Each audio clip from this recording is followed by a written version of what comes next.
Matheus Cunha to Manchester United reported as close. Matheus Nunes, done deal. It will complete. He will join West Ham United. Deals are plenty to discuss this morning. The fallout of the Liverpool versus Crystal Palace game for you as well, plus any other subjects that are on your mind. The world of football is alight. It's absolutely on fire. I'm so glad the Premier League is back. Still more twists and turns between now and the end of the transfer window to delve into. Antony back on at Manchester United. Chelsea feeling confident around Frenkie de Jong. Make sure you're smashing the like button, you're retweeting, you're following, whatever platform you're watching the Done Deal show on. Let's go.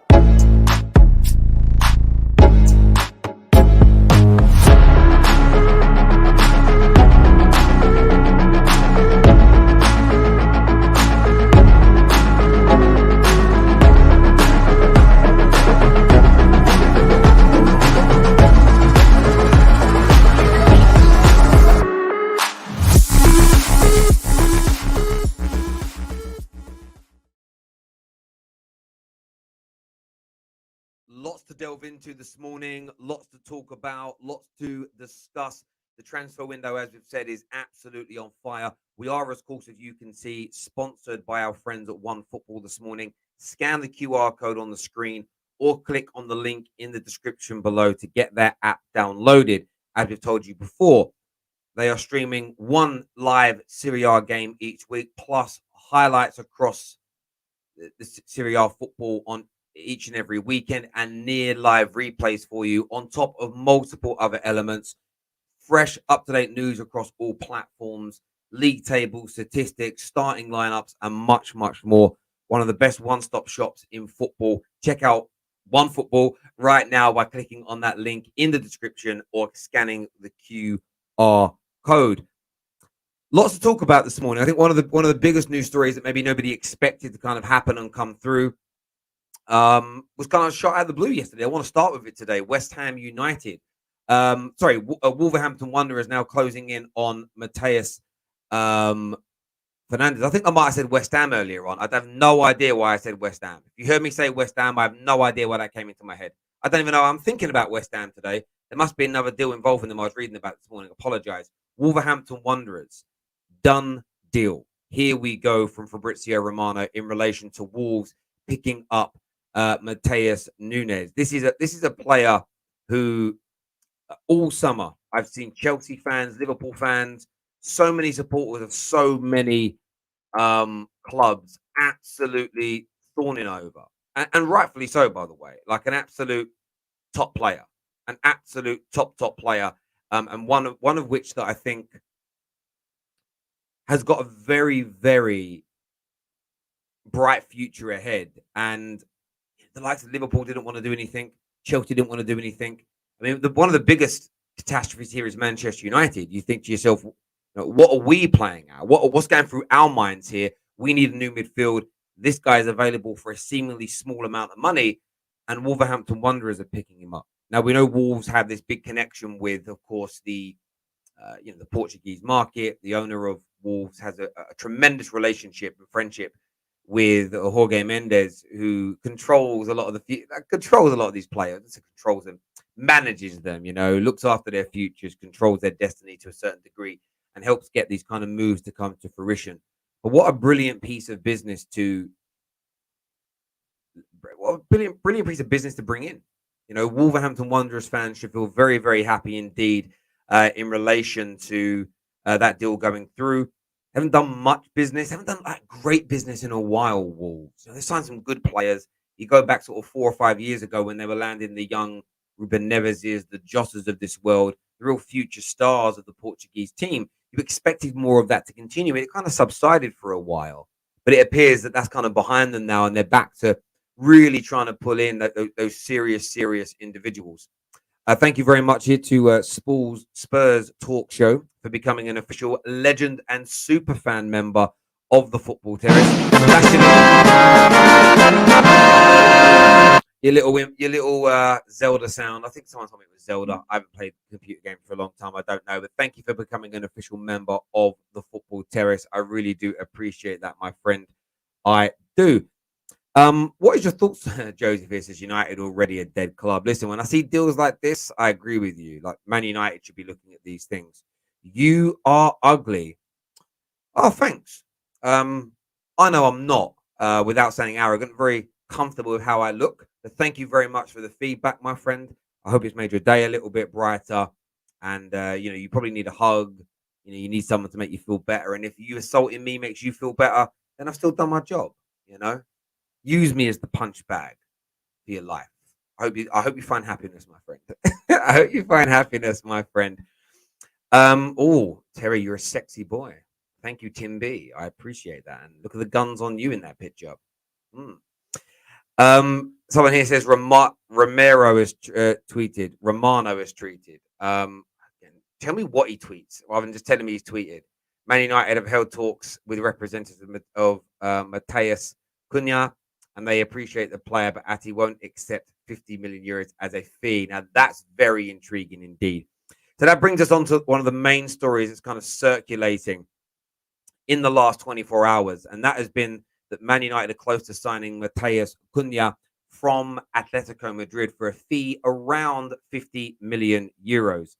And what's very intriguing about this deal, what's very intriguing about this supposed transfer is the fact that it's come very much out the blue. It's a player that not a single soul, not a single Manchester United fan was talking about, thinking about, reading about, cared about.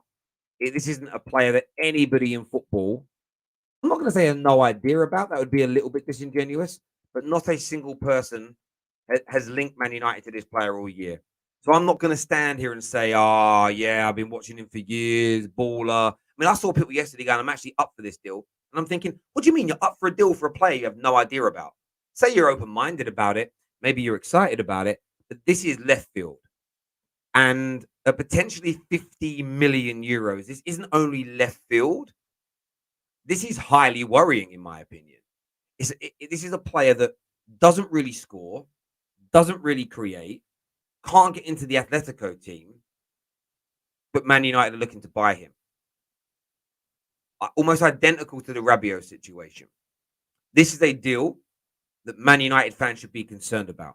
And not that the player doesn't have footballing ability. Maybe he does. Maybe in a Man United team, in a Ten Hag system, this individual will be a higher level. This individual will make me eat my word. Will make me feel actually, that there is a bit of a player in there. There's an individual in there that can help elevate Man United to another level. Is this Glazonomics? Is this where Man United actually sit now in the world of football? That's more what's on my mind. This feels more like this is where you are now, Manchester United. You are a high mid-table, low top 16. That's where you sit. That's where Man United are. There's nowhere else to go from there. And I know a lot of Man United fans will not like hearing that. I know a lot of Man United fans will be frustrated by that being said. I get that. I understand it.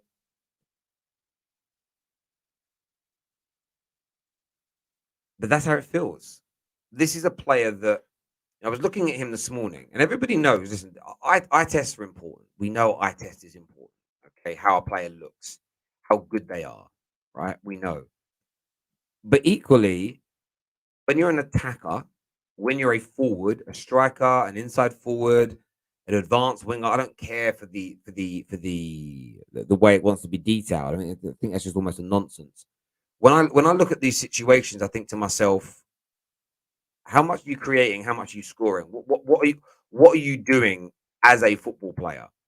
And I'm sorry to say it to people, but this guy is bang average. So unless there is something unless there is something within him, unless there is an element about this player that we're just not seeing, unless there is an element about this individual which is kind of, he's this untapped, he has this untapped potential, where he's going to come into Manchester United and he's suddenly going to be a baller. He's going to kind of find himself and go to another level.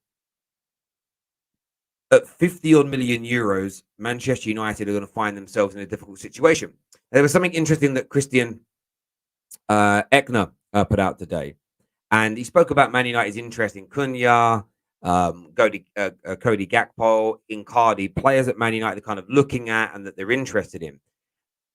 What stood out in this part of the article for me was one manager told me that because of Man United's desperation, they just demand a higher fee, and that's what's going to happen here with this situation with Cunha. This is why these types of deals for lesser players you have to get done earlier on in the window. That's why Man United have ruined their transfer strategy. I'm more happy for the club to have a transfer strategy. I'm not going to moan about it per se up front. Oh, we're going to go about things in a new way. We're going to do things in a different direction. We're going to make this work. I'll praise that. I'll encourage it. Okay, well, let's wait and see. I don't moan before the fact per se on everything.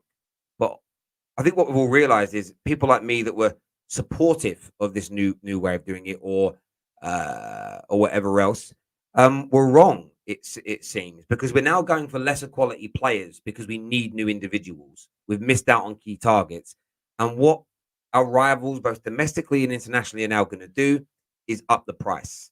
They're going to increase the valuation of the players. They're going to whack on 10, 15, 20 million euros, which means we're going to burn through more money on lesser quality players, leaving less money available later on down the line if we do improve for the bigger stars. Man United are in an absolute mess, and I think if you're a Man United fan and you can't see this or you won't see this, then I think you're deluding yourselves. You know, this guy doesn't score goals, doesn't create goals. I don't care how good he is at dribbling, how good his first touch is, how technically gifted he looks. He doesn't deliver. Rabiot, I don't care how much better he is than Scott McTominay, than Fred technically. How many midfielders is this guy dominating? How many games has this guy been a standout midfielder? He hasn't. So some might call it Glazonomics. Some might just call it United are finding their new level. This is where we sit. It might actually be a combination of the two of these things. But these players are not going to make Man United reach the top. I don't think they're going to make us reach the top 6. I predicted Man United to finish 7th this year. Maybe I was overshooting. 8th or 9th might be where we end up, especially with this caliber of player that we are looking at. You know, it's one of these situations. You know, we're seeing Ruben Neves' price now being bumped up to 70 odd million pound. We're looking at, I'd say, Cunha here. They're talking about 55, 60 million euros for a player that doesn't score goals. Antony, they were talking about whacking his price, by the way, whacking his price up to 100 million euros. I mean, interestingly, surrounding Antony, there are now claims coming out that United are ready to make an offer. They believe later on in the window, Ajax will accept a lower valuation. What really worries me about this point of view, this take, this feeling, is we were here before when it came to Jadon Sancho. Jadon Sancho to Man United, there was this belief at the end of the window they would accept a lower bid. And it appears Man United are taking that strategy again. And this is why it wasn't so much I was wrong to have faith in the transfer window. I wasn't wrong to believe in what they were doing. I was wrong to put any faith in this new regime. That's the difference here. Because we are making the exact same mistakes that Woodward and co made. But why are we making the exact same mistakes? Because Man United haven't changed the operation of the football club. They've changed the name over the door. They've released the PR. You know, they told us this, we're going to do things differently. We're going to go for the number 1 targets. We're not going to panic buy. We're going to buy a certain profile of player. And in my opinion, these deals stink of Ahmad. They stink of Cavani. They stink of Falcao. They stink of Di Maria. They stink of Bastian Schweinsteiger. They reek. They reek of, you know, Darmian. I'm just naming a few here. Players that are either not good enough or don't really want to be here or that are past their best coming to the football club. Against the true wishes. The only thing we're not being told yet is whether these are against the true wishes of the manager. We'll be told up front, these are who the manager wants. Do I believe that? I can't bring myself to. You know, once shy. Fool me once, shame on you. Fool me twice, shame on me. And I just feel like we're making those same mistakes. There's so many red flags, bells and whistles on these deals. Man United fans should be concerned. Man United fans really, really shouldn't. This is one of the reasons why I say to supporters all the time, this is on the Glazers. Oh, they're not the ones buying the players. They're the ones that have employed the people that run the strategy behind buying the players. It's on them. If you own a business and your business is failing, it's on you. If I hire a technician that's going to run my streams, do my cameras, do my lighting, and every show goes wrong, it's on me. When, in fact, real life example, Friday night on the terrace, we couldn't get the technical stuff right for weeks. We just struggled. In the end, it actually turned out to be the mixer we were using was broke. We just didn't know it was broke. I'm not a technician. But there were people working on the show behind the scenes. We had to move them on because they weren't doing a good enough job. That was my responsibility. If I kept the people that were failing in those positions and they kept on failing, it would have damaged what we were trying to grow and achieve as a business. It's on me because I'm in charge. So when people try and defend the Glazers, there isn't. And if somebody can defend the Glazers to a point where I go, oh, you know what, you're right, it isn't them. I told you, I'll give them £20,000 cash. And it doesn't just mean giving me a good argument. It means convincing me that I'm wrong to blame the Glazers. If I go, damn, you got me, I will give you 20,000. You can spread this across everyone's social media. £20,000 cash if you can prove to me and change my mind that the Glazers are not the reason that we are where we are. 20,000 as a YouTuber ever given away, a football YouTuber giving away £20,000 in cash for this? I don't think anybody has. I'm willing to do it because I'm that convinced. Look, I've got some of your comments coming through here. That's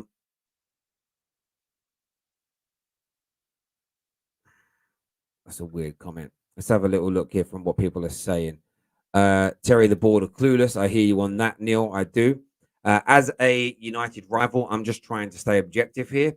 It has to get worse before it gets better. I know the idea is tough for United fans. Do you know what I think? Look, I think Arsenal, a lot of Arsenal fans have been saying that to me this week. Things maybe have to get really bad before they get better. And I understand that notion. I understand that take. I understand that that point of view. And there is the element of truth. And maybe, as I've said, this could be Glazonomics. This could be the level we're at now. And we've got to get to this level and then build from, we might have to drop like Arsenal did to 8th and 8th, 2 seasons running, to build a solid foundation and culture to grow from. Maybe that's what the approach is. And if in 18 months, 2 years, with hindsight, when the fog clears, that's where we're at, I'll hold my hands up and say, well, there was a strategy. I will. But at this moment in time, I don't have enough trust and faith in the football club to say that. Now, if these guys come in and we start playing better football and we look better, you'll see me calm down. You'll see me say, okay, well, I'll give it a bit more time again, because that's just the type of human being that I am. But I will not be taking the foot off the neck of my owners until Man United are back challenging for titles, back being run well, back respecting the fans, back respecting the working class origins of this football club. Until all those things happen, and ironically, if they run well, we're respecting the club, we're operating in the correct way, and we spend what we spend, we will be challenging for league titles. There isn't a football club in the world that's run impeccably, that spends big, that doesn't do well. You can't find one. They all do. They all. It's just the way it works, But you've got to do it right. Terry, it's another McTominay style player, is what Geek to Back has got to say here. The Arsenal blueprint says United are going to come 8th. Listen, that might be where we end up. It could end up just being 8th. What sums up United is that you still have Phil Jones on the books. Couldn't agree with you more, my friend. Could not agree with you more. It's I'm not someone that dislikes Phil Jones, but he is like a symbol of the mediocrity, the hemorrhaging of money that the club has had. This guy's been earning 70, 80 grand a week for the last 3 to 4 years, and he doesn't do anything.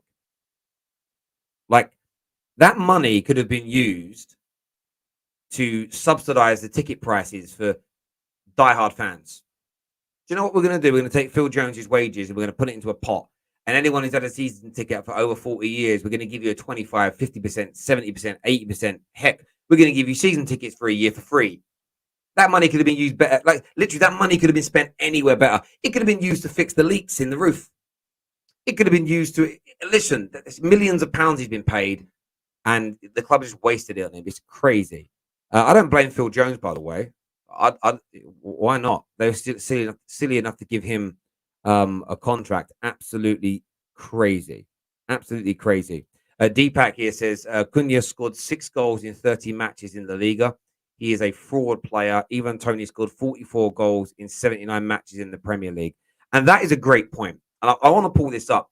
There was talk earlier on this summer that Tony would cost around 50 million. And everybody said that's far too much for Tony.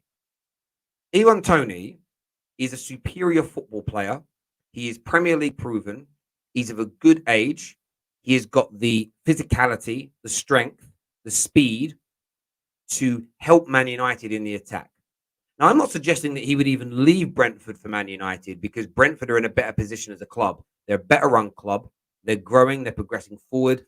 I know he's had those videos that have made it appear like he's not happy, but you'll probably find, beneath all of that and, a few silly moments on cameras, he's probably very, very happy there. But everybody scoffed at the idea of spending £50 million on him. Now I'm seeing Man United fans, maybe because it's a more exotic name, maybe because he's Brazilian, I don't know what it is.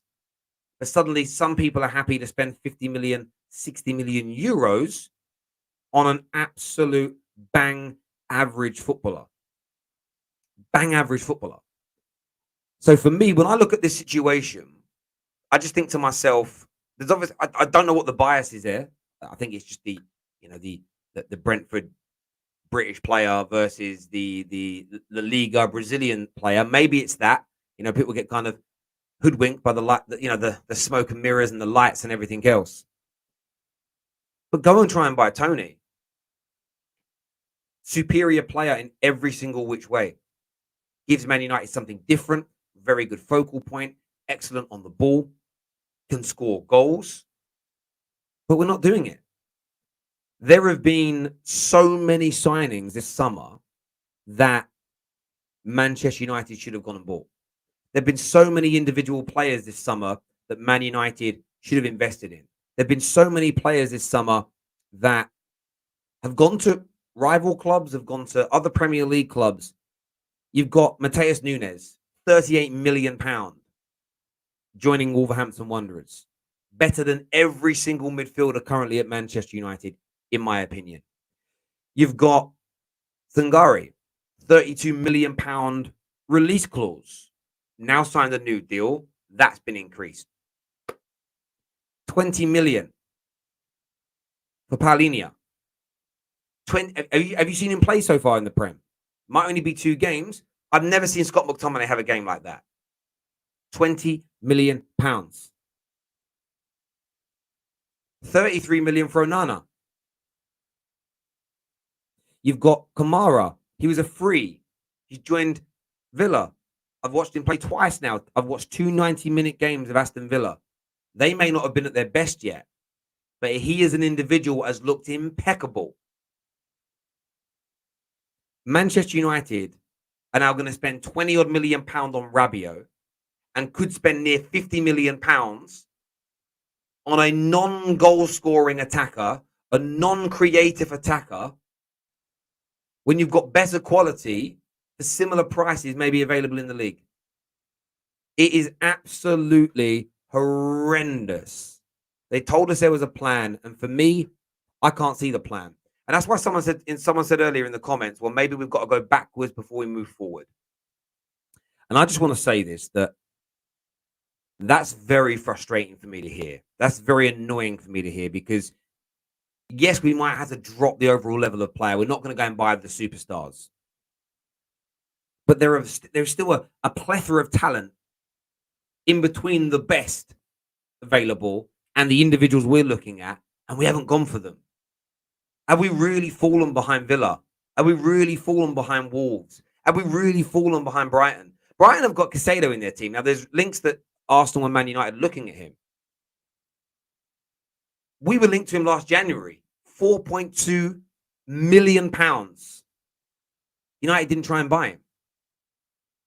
It truly is an abomination. I don't think there's nothing else I can use to describe it other than to say it is an abomination. Let's go to some more of your comments here. The quad return says the problem isn't the caliber of United's players, it's their attitude. They buy big-headed players and bad personalities. Listen, I couldn't agree with you more. I think that there is a hell of a lot to be said about the attitude of Man United's players. And when they were working hard and pulling their weight for the previous full-time manager in Ollie, they did okay. They did well at times. Yeah, these guys got to a point where they were winning 65%, nearly 70% of their matches. And yes, there are 2 or 3 teams in the Prem that have got better. But let's just say Arsenal have got better, Spurs have got better, Chelsea have got better since then. That doesn't mean we've lost 7 away games on the bounce. That those two things, there's no correlation and causation there. Those 2 or 3 teams getting better haven't made Man United worse. We have regressed massively. So I couldn't agree. I agree with you on that. The quality needs to be there, and that's it. Let's have a little look here. We are not signing Frenkie de Jong, so rather use that money to get Antony. Well, listen, Antony, and this is the interesting thing. The De Jong situation. I wanted to speak De Jong today, and the reason that I wanted to speak about De Jong was because there's so many reports in the last 24 hours about De Jong. It's absolutely crazy. Absolutely crazy when you actually go through these reports and what's kind of being said. 1 minute Man United are now the front runners, then it's Chelsea again, then it's Man United again, then it's Chelsea again, and it kind of keeps changing all the time. I don't think there is a clear and conducive train of thought that knows where Frenkie de Jong is going to end up. Everybody knows my take. I think once the deferred wages are resolved, whether that's another club paying for it or Barca making a substantial offer to Frenkie, I believe that a deal could be done for him to leave. But I do think Chelsea will snatch him from Man United's grasp. That's what I felt this whole time. Nothing has been printed yet, or tweeted, I suppose, in the modern day terms, that's made me change my mind about that at all. I still think and still believe that Chelsea will pick him up if indeed that the player leaves. If the player leaves, that's where I think he'll go. And I think that Chris Wheeler from the Daily Mail has turned around and I think he's put out a message this morning that's stated that we know that Fabrizio has said Chelsea are absolutely in the race for Frenkie de Jong and will try until the very end. We know that Alex Crook has said that he has heard that de Jong will be a Man United player before the Liverpool match on the 22nd. So there's now 6 days for that to happen for it to be true. But I'm trying to look for Chris Wheeler's update here. There's so many updates on de Jong, it's crazy. But he has essentially come out and said it's possible he says here it's possible a 15 million deal for Juve midfielder Rabiot will go through before the Liverpool game, but Man United accept the pursuit of top target Frenkie de Jong is likely to end in failure. So there is such an ebb and a flow around how United think this is going to go. But it's hard to kind of buy into any one or any direct. It's kind of hard to buy into any one or any direct story. And the reason that I say that is because, and I want to make sure I say this in the right way, the reason why it's hard to buy into this completely is because if Man United believe it's going to end in failure, then why aren't we spending that money somewhere else? That's the bit where I go, there's still a chance for Man United, because if we 100% like, we know we're not going to get him, then we'd walk away and we surely would go for other players or use the money elsewhere. And United are seemingly not doing that. Maybe they're not doing it because everyone's trying to strap us up on prices now, but that would only be our own fault anyway. We've got some super chats here. Why are we still talking about United transfers? Everyone knows nothing will happen. Maguire is still sprinting. That 13.8k, by the way. Listen, we're talking about it because it's trending news and everybody's entitled to give their opinion, just as you have done there, Antony, my old mate. Terry, I would rather sign no one instead of signing Rabiot and Cunha, who are future dead woods, who we will not be able to shift. And listen, I don't think that's a fair take. I would personally rather some new bodies. However, am I psyched and infused and thinking this is going to change the world for Manchester United? Absolutely not on your Nelly. But remember, people, we are sponsored by OneFootball today. Take a look at this. The Football Terrace is sponsored by OneFootball. Make sure you scan the QR code on the screen during the stream, or click on the link in the description below to download this brilliant football app. You can select your favorite club and get all the latest news, transfer stories, starting lineups, and match content in relation to whichever team you support across Europe and the world. Also, for the 2022-23 season, all Serie A games are being streamed live on OneFootball, and you can get instant near live clips as well. So you can keep up to date with one of the biggest leagues in the world. And as mentioned, it's free. It doesn't cost you a penny. So what are you waiting for? Get the app downloaded now. Use the link in our description below or the QR code on the screen throughout the course of this video. Make sure like buttons are being smashed as ever. Let's do this. Get that done, people, right about now. Brilliant app to use. Signing of the season, 45 million. He's worth double that already. I don't know what you're talking. You need to be specific, my friend. I don't know what player you're talking about. It could be a good point you're making, but I don't know who you're speaking about. Cody Martin here says the Glazers are owners are okay with Maguire being the club captain and McTominay as starting midfielder.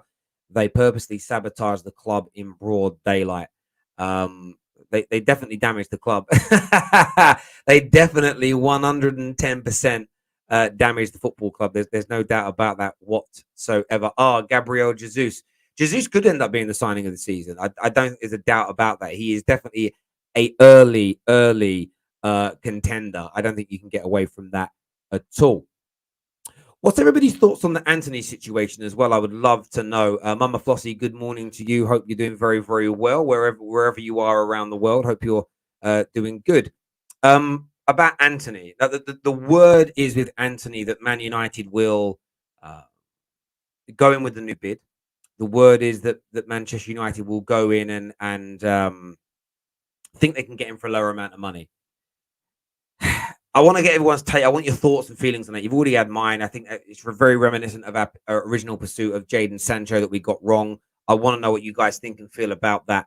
Thank you, by the way, here to, I think it's pronounced Orkan, for becoming an official legend and super fan of the Football Terrace. Thank you very, very much indeed. We really do appreciate your support that you give, especially as becoming a member. Dropping mid-morning today, one of the new pieces of member-only content on the Football Terrace. It will be released first for squad members and above, and then for all the members later on today. By the way, we will gift out some more memberships. If we hit 1,000 likes on this live stream, we will gift out another 20 memberships for you. So make sure you're smashing like buttons so we can give you the gifts away. It's a little bit of a quick pro quo. You hit the like button, which is free. We will give away free memberships to the Football Terrace. And over the course of the season, you're going to see the member-only content grow rapidly on this platform. You really, really will. Let's do some more of your comments here. Sancho is not right-sided winger. It's clear he didn't do anything for 2 matches, is what's been said there. Interesting take. Interesting take. Let's see what happens. Antony is not coming. I guess a good point, but I would like you to give me more than just a come on. This is the Football Terrace. This isn't about basic opinions. Explain why. I want your rationale, my brother. I want to hear your expertise when it comes to the situation.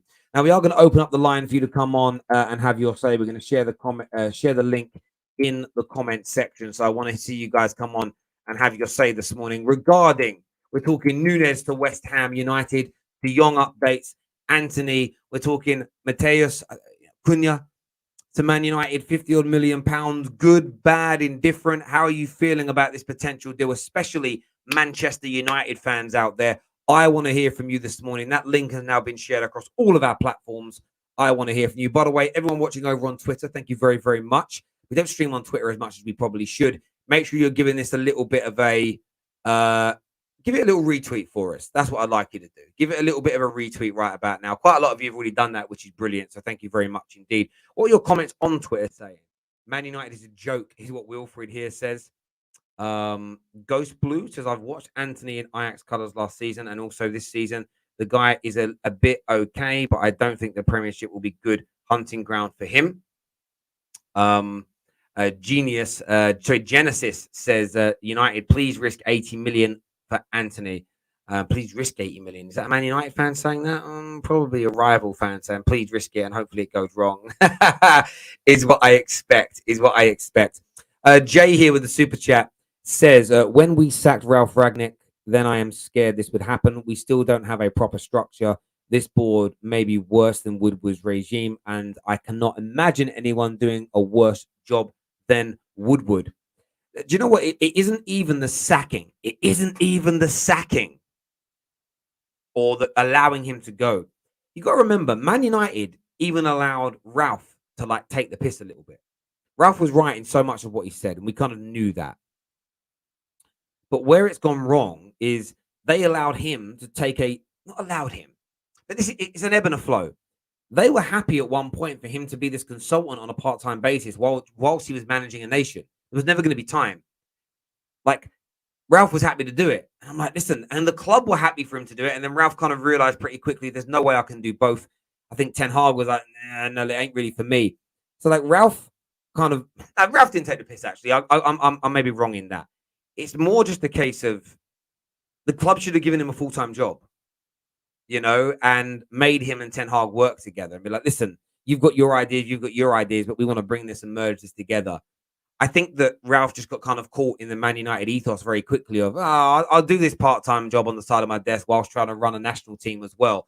So I'm not necessarily saying he's taking the piss on purpose, but it's like, how can the club even think that was going to be? I remember when it first came out, the word was the club think both things can work together at the same time. I remember I sat there and gone, no, it can't. Everyone call me mad. Like, just a piss take. Absolute piss take. You need two solid CMs capable of beating the press. Listen, I agree with you on that. I absolutely do. Should Martinez move to DM if we foul with De Jong? Maybe, but he fouled as a DM anyway. Like, he was not very good at a DM in the Eredivisie. I don't understand why people have faith in him being a good DM in the Premier League. I just don't. And if he hasn't been bullied in the air, by the way, in the Prem, it's a myth. Find me now all the long balls that have been hit his way that he's been getting bullied in the air for. He's been getting bullied physically because he isn't ready for the speed and the pace of the Prem. That's going to be even worse in midfield. His height's nothing to do with it. N'Golo Kante has been one of the best defensive-minded midfielders in Premier League history. He's smaller in physique and shorter. But it's about being able to handle it. And if you can't handle it when you're a centre-back, you're not going to handle it in midfield. It's not about his height. It's purely about the physicality and speed of the league. So for me right now, I say not. The place for Martinez at this moment is on the bench. He needs to be integrated slowly into the Manchester United team. Another super chat come through here. Thank you for the support. It means a great deal to us here. Do you think Ten Hag played Eriksen in the DM role as a De Jong fouled substitute because he knows United won't get him?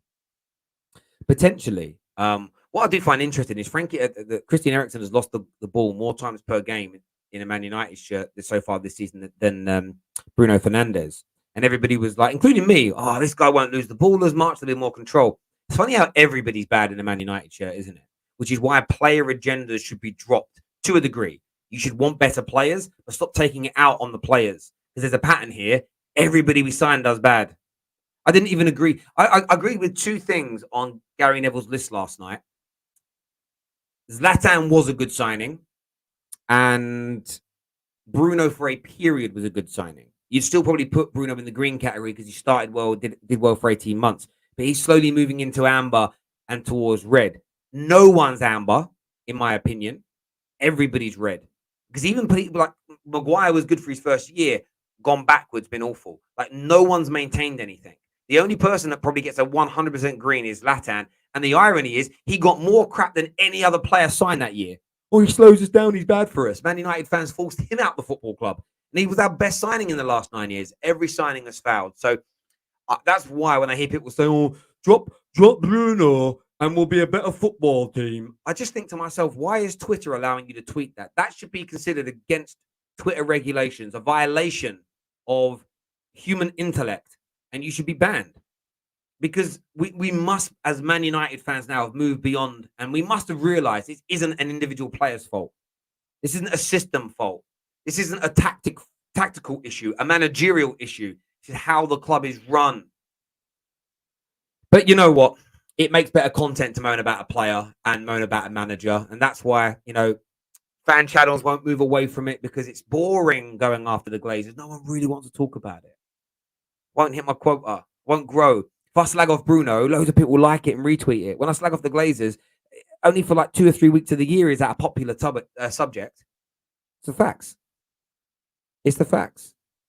And they're not, by the way, they're not stupid. They know what they're doing, people. They will tweet and push the agendas that are most popular rather than what's most important, in my opinion. Right. First on the show with me this morning, Pav's here. Big Man United fan. What are you saying, Pav?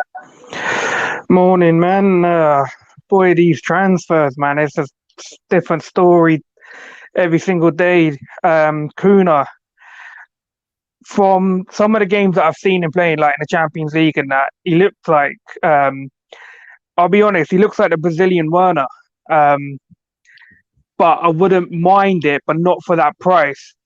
The guy's only scored 7 goals in 37 games, but he can press. He is really quick.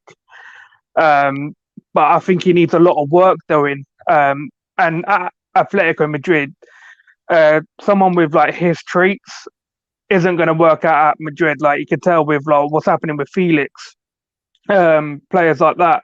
I don't think his potential has been like looked at that well. But for 50 million, well, not even 50. I think they want more than 50 from what Fabrizio was saying. I don't know. I think it's a big risk. But then again, we're desperate. We're otherwise we're going to be looking at players like Arnautovic, them sort of players. But ideally, I'd rather the club just focus on trying to get another 2 midfielders in, because Rabiot is not going to be enough. I've seen that what's his name, Matheus Nunes? Is it Nunes? Mm-hmm. He's off the Wolves for 37 million. Why aren't we looking at that? If that player is good enough for Wolves, he should be good enough for our midfield. They've got what, Neves, Coutinho, now they've got this guy as well. Like, why is the club not looking at these sort of players?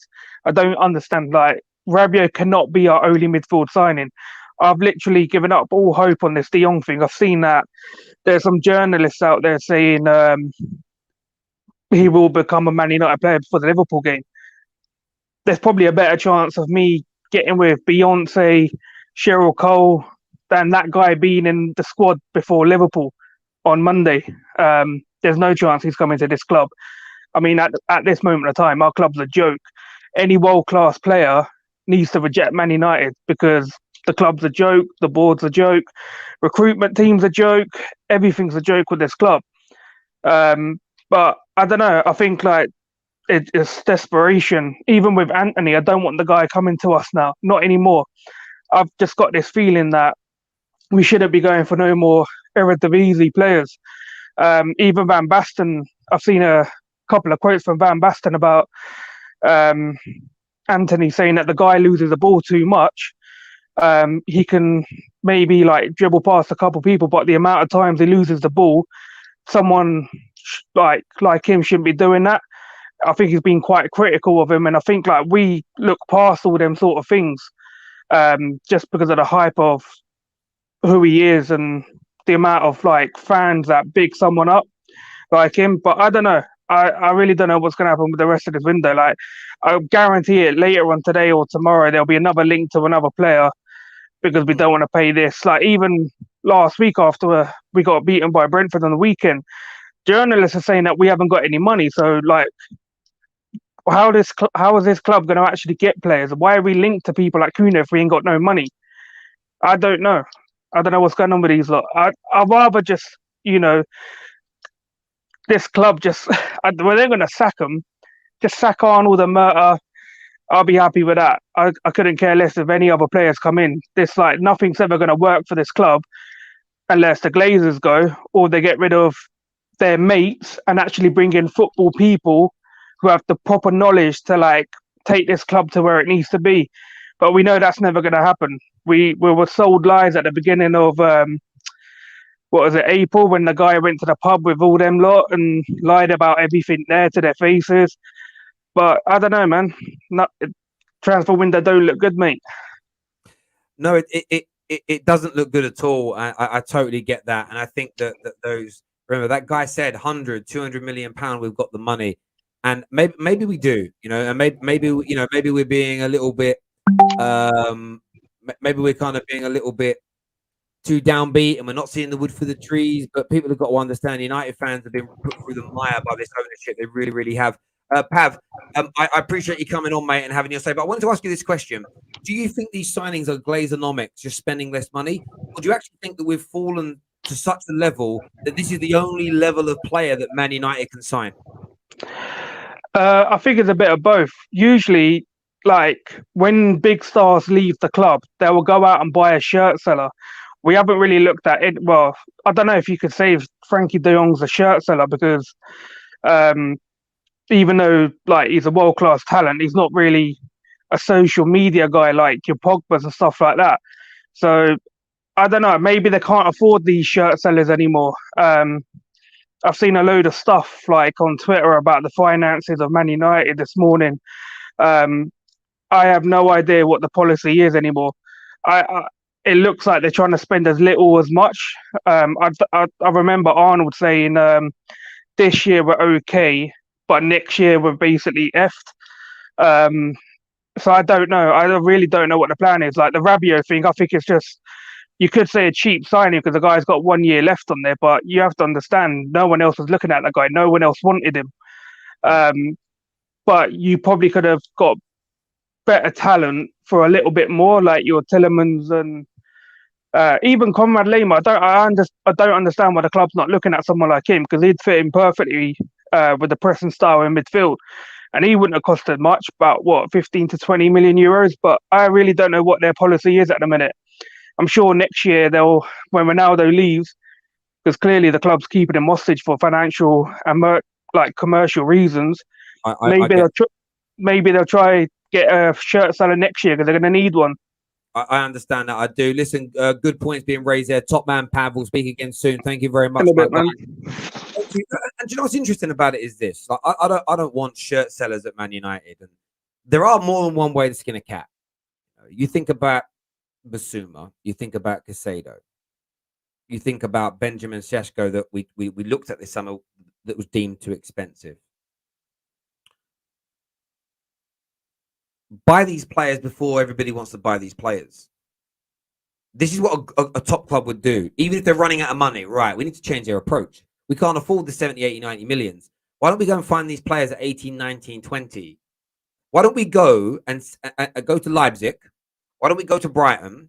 Why don't we go to these teams that are plucking out these talents from obscurity that end up costing tens of millions of pounds in years' time?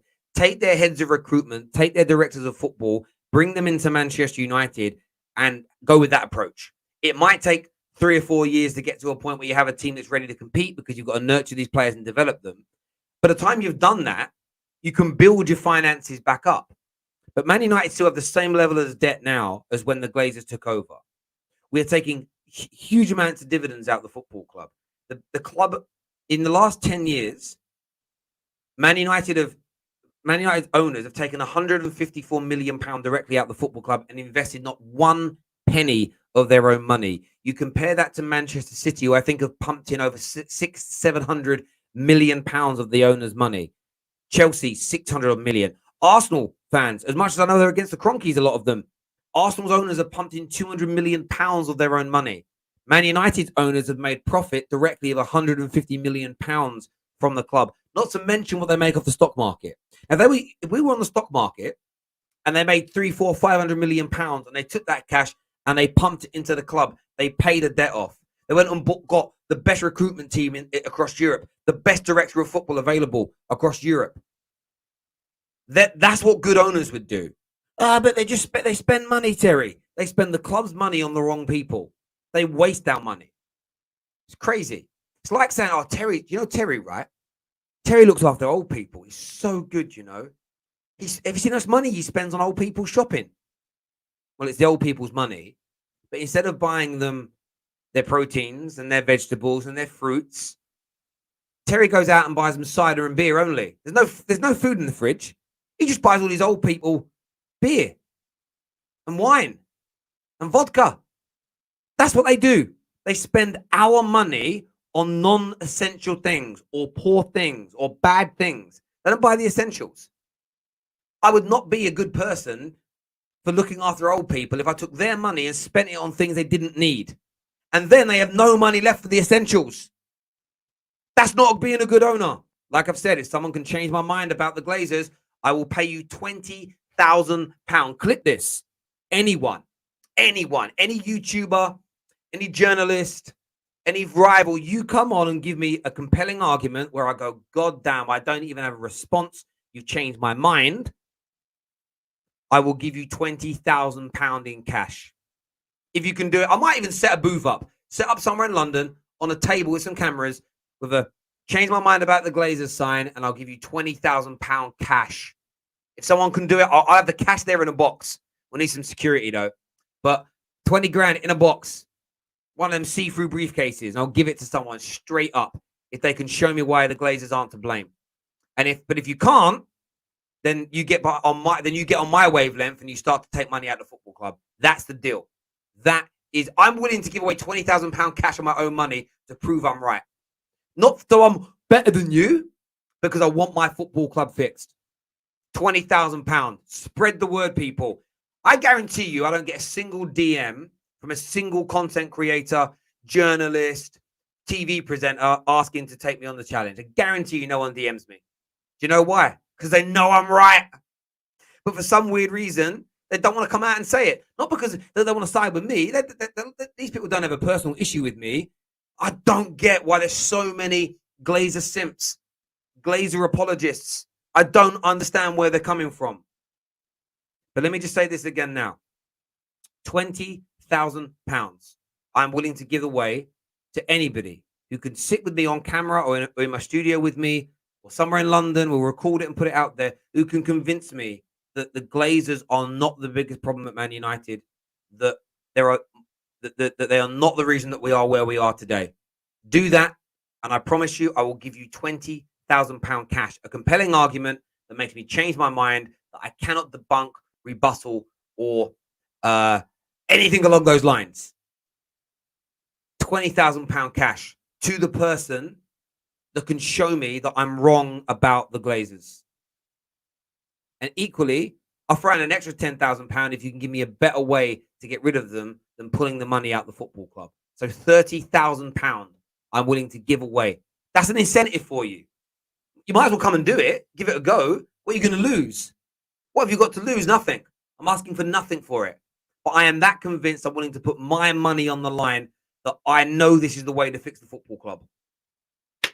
Clip it, get it out there, send it to anyone you know. £20,000 cash in your back burner. Zlatan, 17 league goals in 2 seasons for United. CR7, 18 league goals in 1 season. You nasty man. Twitter has you by the balls.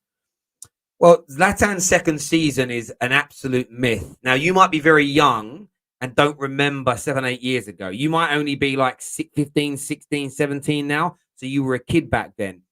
Zlatan's second season wasn't really a second season. He was recovering from major double ligament tear in his leg. So the second season, he barely kicked the ball for Man United. Barely kicked the ball. I think he might have even gone into January, if I'm not mistaken. So in 1 season, it was 17 goals, 27 goals in all competitions. A hugely successful signing. A hugely successful signing. Plus, in that season, we won 2 trophies. I'm not going to include the Community Shield, but we won 2 trophies with him as well. And Man United, like Liverpool, like Real Madrid, we only deal in trophies. That is the only commodity that measures success. Do you think the Premier League fans need to come together for football aside and start petitions against refs? Or we are, as fans, too lenient with refs' decisions making? Does it need to be a thing? Who's next to have their hair pulled? What rules to me? Listen, we do need things like that, but it's never going to happen. Rivals will never side with partner with rivals in these circumstances, my friend. But I do hear you, and I'd love to see some things like that happen. With centre back problems, how do you feel about AWE playing centre back? In a back three, I probably wouldn't mind it. He does get caught under the ball a lot, though.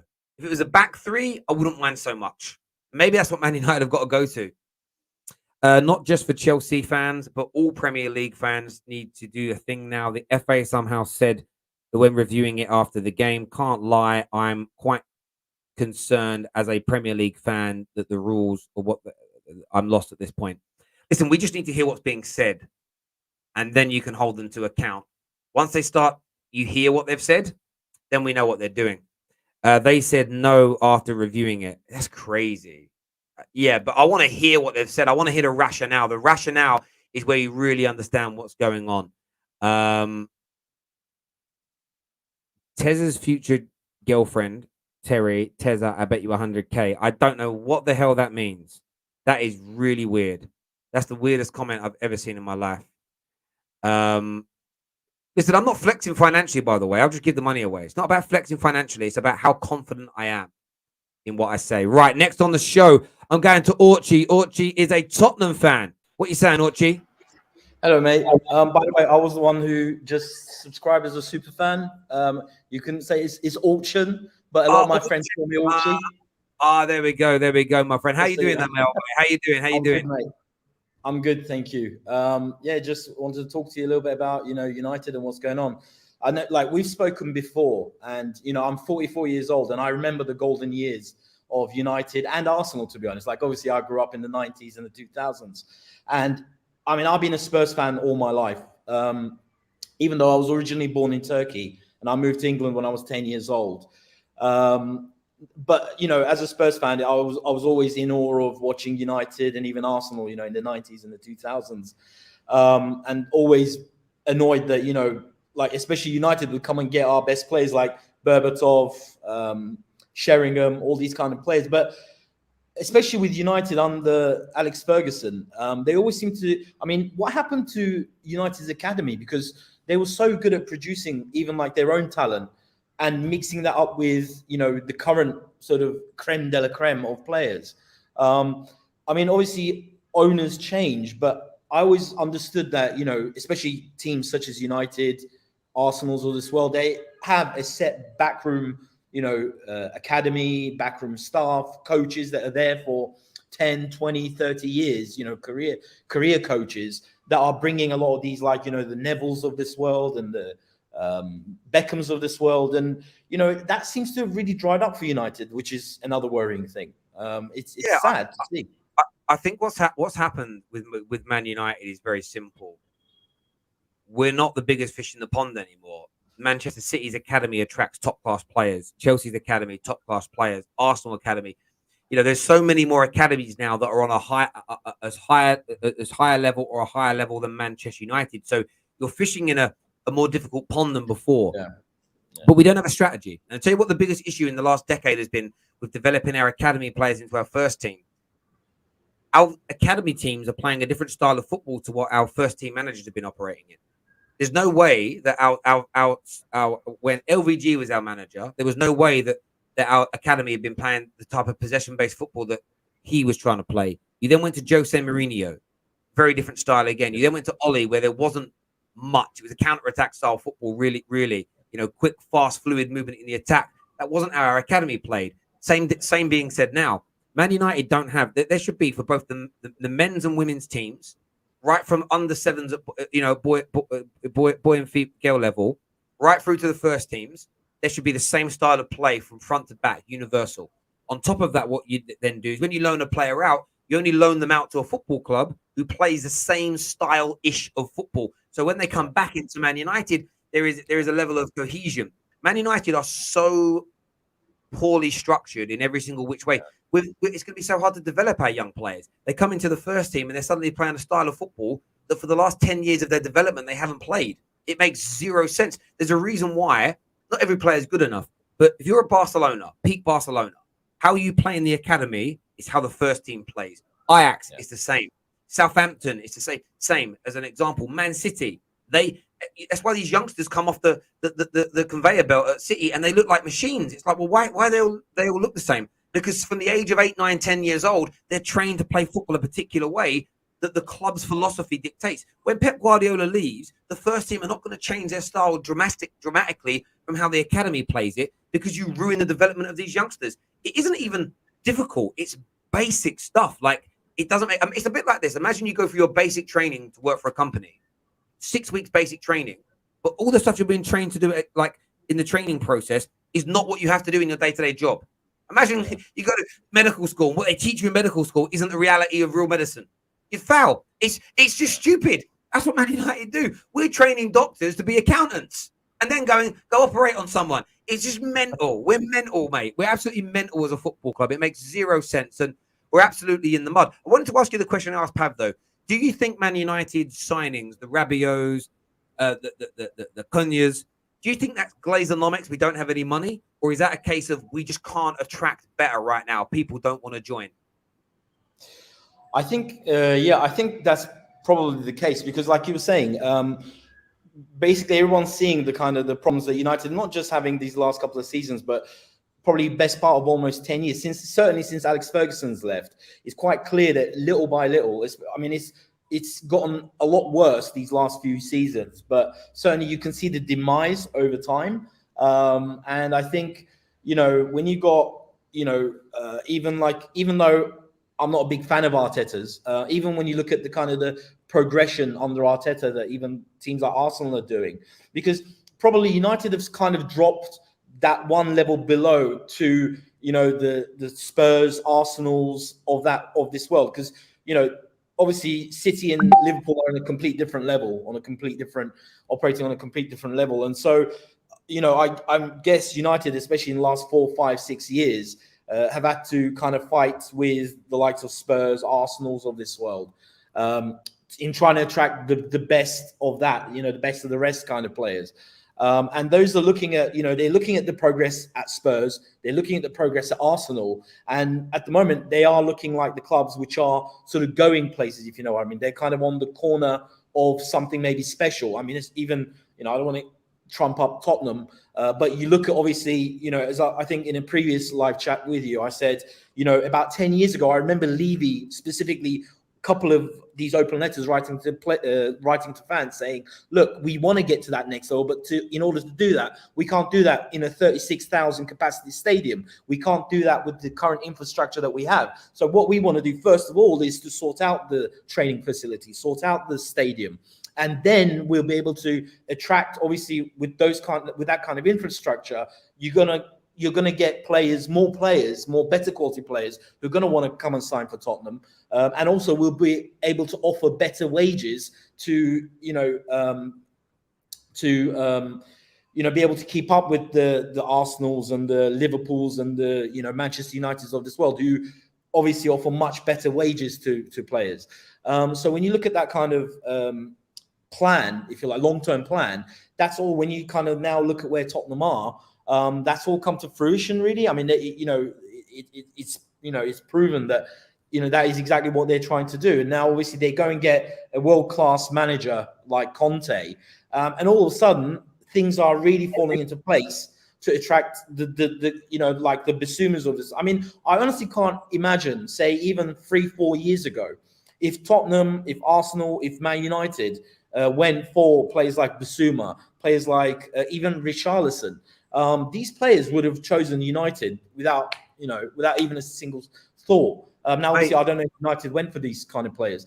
But whereas now they're seeing that, they're thinking, okay, this is up and coming club.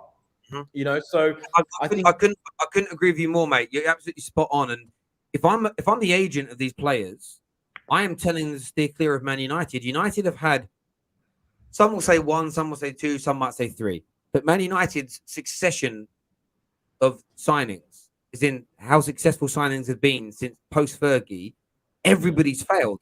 Why would you go there? It makes almost zero sense to go to this football club. And maybe that's why we're having to shop lower down the pecking order, and it's going to take a longer time. And that's why when people just think rebuild should take a year, you should be back to winning. There's so many other elements that are at play when your club has been depleted and ripped apart in the way in which Man United has. Orchie, listen, always a pleasure to speak. Thank you very much for becoming a member of the Football Terrace. It means a great deal to me. Listen, my people, I know there's more of you backstage. I can't take any more calls this morning. We're back at 1 p.m. Me and Lee Gunner. Straight Facts is back. Was Lee Gunner wrong all along about Mikel Arteta? We haven't spoke Arsenal for a few days. We are on the show, plus transfer rumours. I've got some super chats to do here, though. I need to respect my super chatters.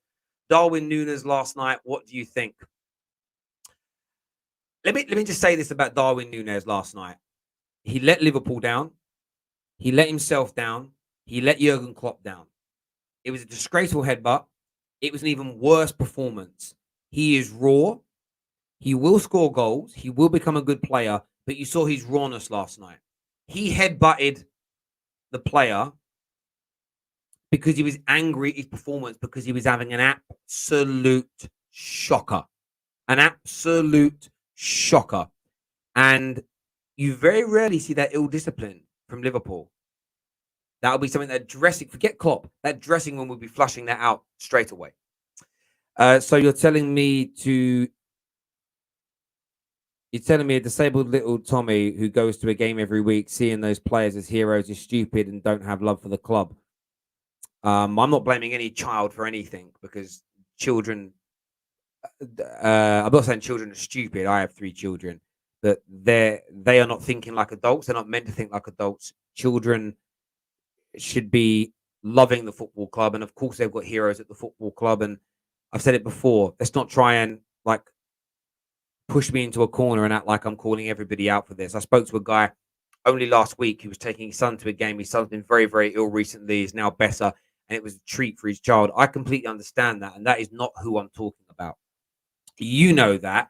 You're just trying to do some weird political whataboutism to try and make it sound like I'm having a go at children. That isn't what I'm talking about at all. I'm talking about the general masses, the general populace of Man United, the general group of national and international fans that pump money into the football club. I think they play a massive, massive part indeed. I really, really do. So nice attempt at trying to put my arm up my back and make it sound what I'm saying is horrible, but you've just absolutely fouled there, my friend. I'm 33, successful, 16-0. Lukaku bullied him. Ronaldo 300 more goals at Ibra's 4 years. When the Glazer money has gone. But Zlatan was very... So are you saying Zlatan wasn't a good signing? You're crazy. If you watch Edu on the documentary, he says that he looks at the person, the mentality, and if they fit Arsenal's project. If not, they go for another target. United don't do that. It seems like they don't have a scouting team. Man United don't do due diligence on players. And listen, Man United fans, though, again, the vast majority of noisy football fans are partly culpable. These are the people that don't think mentality matters. These are the people that don't think a player's personality is key. Very weird people. I think Chelsea need to build tactics and considering Antony Taylor as a ref. They need to do something, because Antony Taylor does screw Chelsea over, I have to say. I was sent a compilation of mistakes he's made against them in recent years. It is astronomical. It really, really is. Listen, everybody that has tuned in, I really do appreciate you. Until next time, take care. Goodbye.